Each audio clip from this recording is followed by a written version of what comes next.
I'm smoking some nutmeg. You heard him right, nutmeg. Teenagers are now using this common spice to catch a cheap, homemade holiday high. When I was a kid, I had heard rumors that taking a spoonful of nutmeg could get you high as balls. Nutmeg, the burgundy powder next to your Kudos and Chewy bars, could take you to where the mushroom clouds live. I was intrigued, and so I went, got myself 3 hooping spoonfuls of that delicious nutmeg, threw on some Marvel vs. Capcom 2, and I waited. Although I didn't have to wait for long.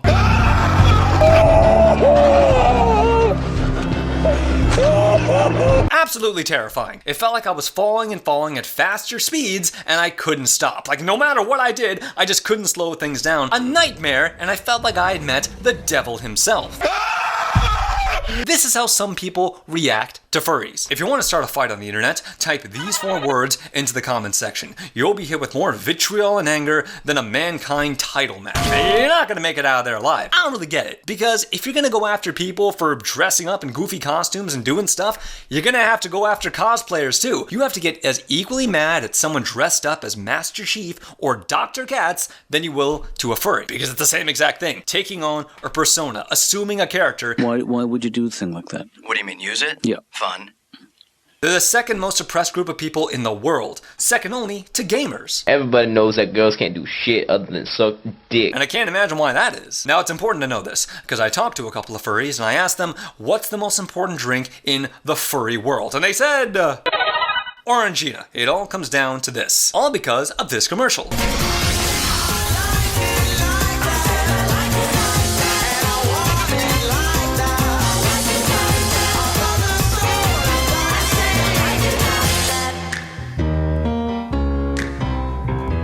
Orangina was, and still is, the only mainstream drink company to positively portray furries in their advertising. No other brand has done it. Pepsi hasn't done it. Coke hasn't done it. They've all been too frightened of it. They were very successful. The furries, they loved it. They said, oh, finally, somebody that looks like me. You want to get people to buy your product? Represent them. Show them on that screen. And boom, just like that, you're going to have hordes of people wanting to give you their money. It's quite simple. And Orangina recognized this very quickly, making them the official drink for furries worldwide.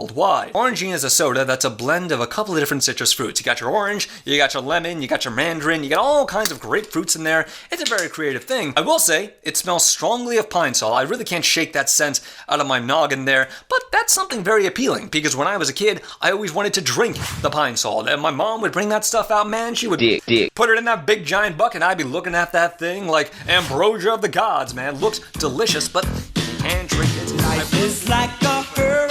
There's a special on a really drunk guy who drinks a lot. You should watch that.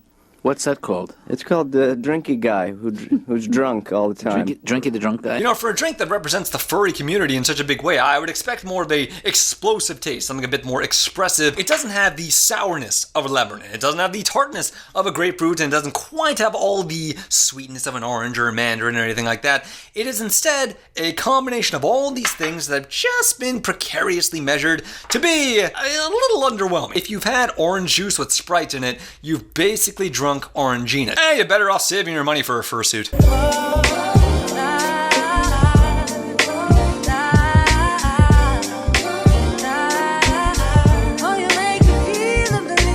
Suck dick.